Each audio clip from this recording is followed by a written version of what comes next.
Hey everybody, welcome back to Breakfast with Bob from the Challenge Championship, brought to you by Master Spas, Hyperice, Forms Smart Swim Goggles, UCAN, HOKA, One, Clash USA, and of course our Challenge Athletes Foundation. Our next guest, Thek from Australia, racing in the Challenge Championship on Sunday, but you could be racing in the Collins Cup tomorrow. Yeah, well, thanks for having me today. Of course, racing Sunday at the Challenge Championship, but as a reserve for the Collins Cup, you never know what will happen. Obviously, I don't hope that anyone gets sick or injured, but I'm here if I need to be, racing. That's hard because if you're called up today, you've been doing all your prep knowing that you could be racing Saturday, but you're probably racing Sunday. Was that hard? Yeah, there's a little bit of tinkering with my normal pre-race kind of lead up, giving it kind of an extra day in case I do get the call up tomorrow. But again, Sunday has been the main focus. So I'm fresh to race tomorrow if I need to. Otherwise, I'm ready to go on Sunday. So do you guys... Did they let you know? I mean, could it happen tomorrow morning? You have to go to the start with your wetsuit and all your stuff, just thinking I might be called up? I'm actually not sure. I know that I could get called up at any moment, but I'm not sure if it's. I guess I have to be prepared.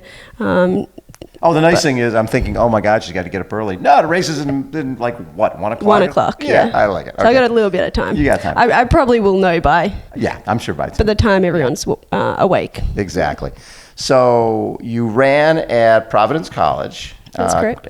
And what were your, coming from Australia and going to Providence, you're dealing with winter. Was that like the first time you're dealing with winter? Yeah, snowing over the winter. I had seen snow once before. I'd actually never been to America before I came to Providence College. So luckily I came in the fall, so I had a little bit of time before the snow really hit. But when I came back from Christmas break and there was snow piled so high, it was a bit of a shock to the system, running on treadmills and indoor. But yeah, it was just such a great 4 years of my life. I bet. The experience was just incredible, and I met so many friends. I met my partner there. Yes. And yeah, it was just a great experience. That's wonderful. And cross country and track, and 1640 PR for 5K and 928 3K indoors.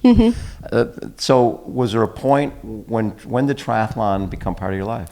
Yeah, so I kind of tinkered a little bit with triathlon when I was about 15. I come from a running background, obviously, but I swam squad training from the age of 6 to 16. Yep. So I had that background, and I did one season of triathlon when I was about 15. Okay.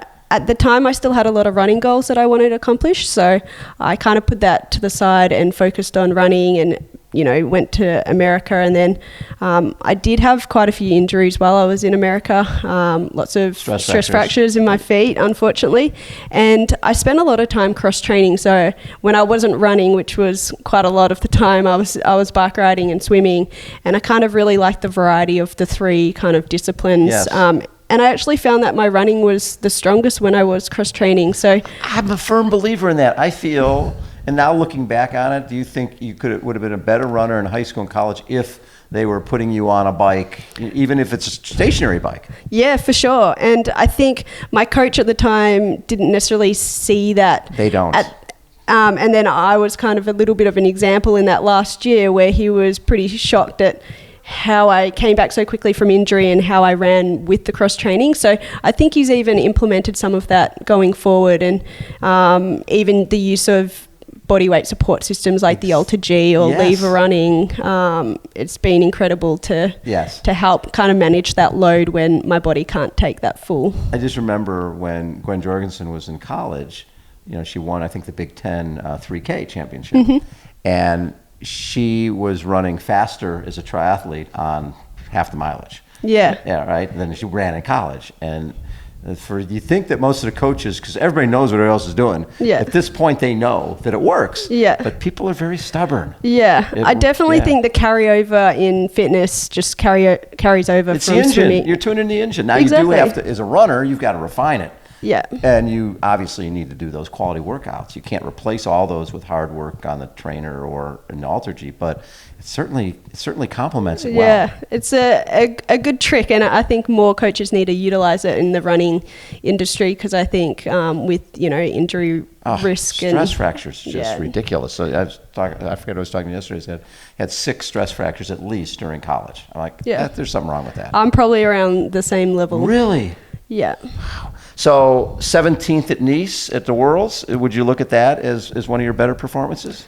Yeah, I definitely think so. I like to put myself in a position where I'm racing some of the best, and that was kind of the reason I left Australia about a month ago and headed overseas, because I want to be surrounded by good athletes to make me better. So this week has been really cool to rub shoulders with some of the best in the business. But yeah, that Nice performance, I went in there, it was my first World 70.3 championship, so I went in there with no real expectations other than just to have fun and do my best. Right. And I was stoked to come with a top 20 finish. And I'm looking forward to racing St. George you'll be racing St. George in a couple of weeks. Yeah. Perfect. Yeah. So you're doing Challenge Championship, then St. George. So you like the big stage. Yeah, I do. Yeah. I think you light up. We mentioned racing the best. You want to race the best. I want to, yeah. And I think it's nice to race local races, but the real thing is racing the best, because that's how you get better. Absolutely. And you learn from, how they carry themselves as well before and after the race. And it's just been really great this week. Yeah, you're walking down the hallway and there's Daniela Reef and there's Holly Lawrence. Yeah, like, oh my God. I'm a little bit starstruck. I've kind of got to internalize my fangirling.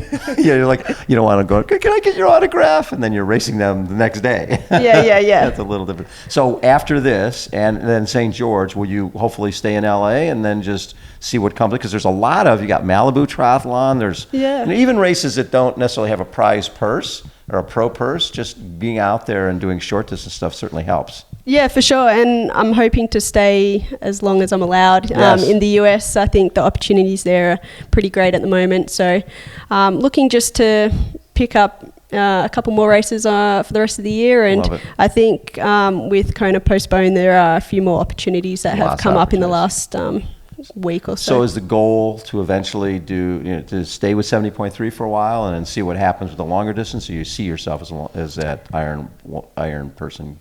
Look, I think maybe next year I'll give a crack at the full distance. I've really wanted to work hard on the 70.3 and try and get better over that distance. And with my injury history, I'm a little hesitant to take that next step. There's no rush. It's definitely something I want to do. In this day and age, you can be an Olympic distance racer and do Super League and do the WTS, or you can focus on 70.3 and there's enough races, and when the world turns around, enough dollars that you can, especially with the PTO's investment. Yeah, for sure. It's been incredible to see all the work they've done this week to put on the Collins Cup, and all the work, for the last many years. Yeah, it's been a while. So it's incredible to see it all come to life, and I'm excited to watch the Collins Cup and just be here for that first ever, little Collins piece of history. Cup. Yeah, you can go back years from now, you'll be like, I was there for the first ever Collins Cup. Exactly, and that's exciting. Very cool.